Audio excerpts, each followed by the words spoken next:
Another Super Sunday of Premier League action on the way. This week's doubleheader sees Arsenal cross town to take on Chelsea, and leaders Manchester United face informed Tottenham. In the hot seat on this week's Sports Spread, Sporting Bet's Russ Wiseman. Russ, thanks for joining us once again. Thank you. We'll talk about Chelsea-Arsenal in a moment. First, let's talk about Pep Guardiola. Abramovich's money doesn't seem to be able to buy everything. Well, I think this caught us all by shock. It certainly caught the betting world by shock, because the general market suggested, Nigel, as you mentioned, Chelsea were the favourites, with Man City closely followed in behind, and then even Manchester United. Bayern Munich weren't really on the radar until early part of this week, so he has caught us by surprise there. But it's a shock, isn't it, really, because you'd have thought the riches of West London probably would have tempted Pep on this occasion. And does this also change the dynamic? With him at Bayern until allegedly 2016, does that postpone Mr Ferguson's or Sir Alex's retirement date? Well, all of a sudden it kind of has that natural feel to it, doesn't it? He has that few years to kind of blend himself into that job. But it's football, Nigel. It could have changed in 6 months, couldn't it? Because he could fail at Bayern Munich. In which case, again, the dynamic changes completely. And it looks like a safe pick at the moment, doesn't it? But let's not forget, Dortmund are a quality side, and Bayern Munich will expect to win the Bundesliga by a long way with Pep Guardiola in charge. They'll expect to go deep into the Champions League. It's not a guaranteed job for him, but it's a pretty safe pick, isn't it, really? OK, let's get on to the game then. Chelsea and Arsenal, two of the most unpredictable teams in the league. 1 minute absolutely brilliant, and then Chelsea throwing away points against the likes of Southampton.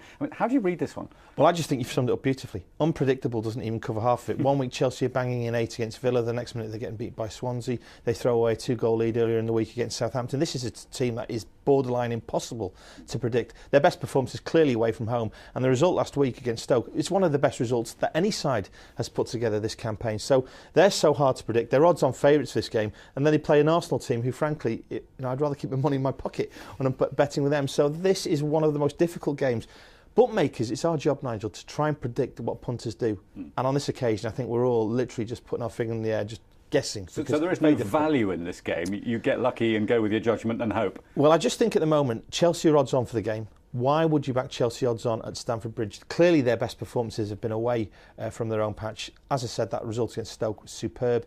Maybe at the moment we just take the most recent form, a poor result against Southampton, Arsenal winning late on against Swansea. Maybe that means the 16-5 for Arsenal is a fairly solid bet. But for me, I'd rather sit on the fence, which is rare, as you know, Nigel. 13-5, the draw for me here. I just think it's so difficult to predict. And Benitez getting so much pressure at home, it must be very uncomfortable. Well, it's brutal for him, isn't it, really? Because, I think Chelsea fans just have to accept they're stuck with this guy now for the season. They may as well support him. They've still got great opportunity to go deep into some of these competitions. But, they've got a player there, and the caption sums it up beautifully. Torres has just fallen from grace beyond anything we could imagine.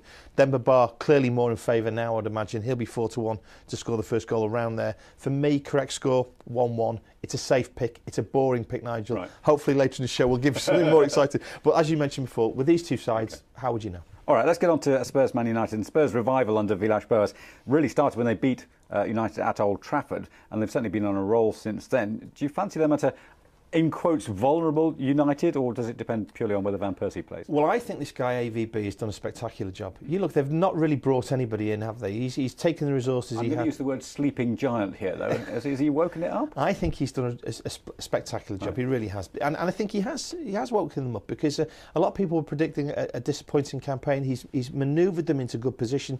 He's beaten Manchester United at Old Trafford. That just doesn't happen, does it anymore? And they've got this pacey, attack-laden side. We thought they'd be signing players left, right and centre in the January transfer window. That hasn't happened either. I think he's used his resources very, very well, and he's already repaired what was a damaged reputation after Chelsea. So I think they've got every reason to be confident in this game. And let's not forget, United can afford to lose as well. OK, and this one usually produces quite a lot of goals. So is that where the value goes? Well, definitely. I mean, as a bookmaker, I don't want to see goals here. A low-scoring affair would be terrific. But when you've got that many good attacking players on the field, how can you predict against under 2.5 goals? It's a really, really hard pick, that. And we go back to that game when Spurs were leading 3-0, United bashed in 5.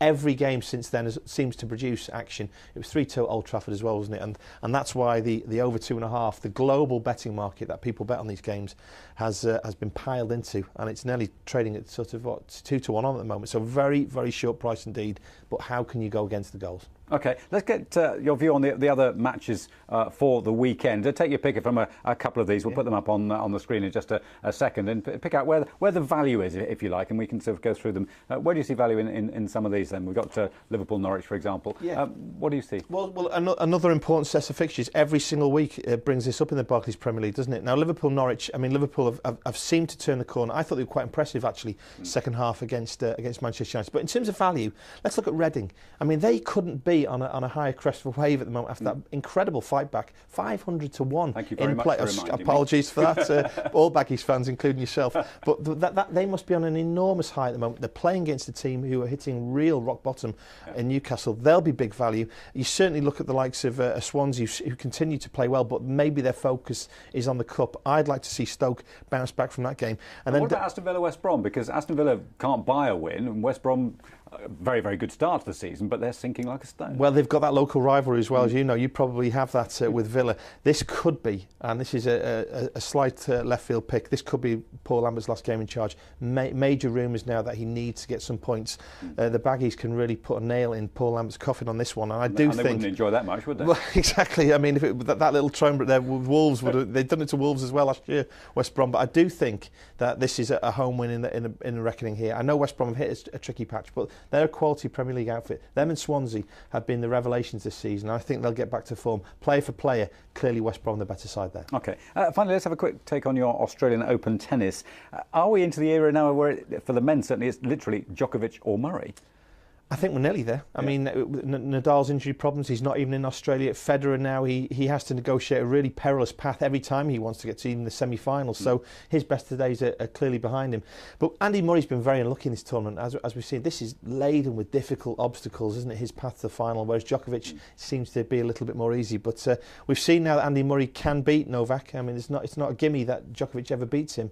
It's just a question whether Murray can cope with what are desperately difficult conditions on occasion. If Djokovic is, I mean, it's all in inverted commas, got an easier run, then if he does get to the final, he's arguably been much fresher than anybody he turns up against. Well, we were talking off air. Does it really matter the run that Djokovic has? I mean, he seems to be able to get there no matter what. So, I mean, the odds are clearly in Djokovic's favour, 10 to 11. Again, you need one of these sleeping players like a Del Potro, possibly a Tsonga, to show something that they haven't shown, which is to beat one of these top guys at the very end of a tournament.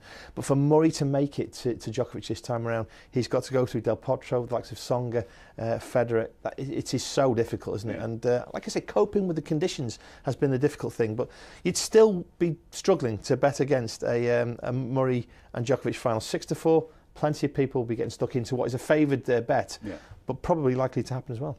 Final, very quick word on the ladies. I think Azarenka's got a chance. That's what I'd say. Our trader is pretty hot on Azarenka. She pushed Serena very hard.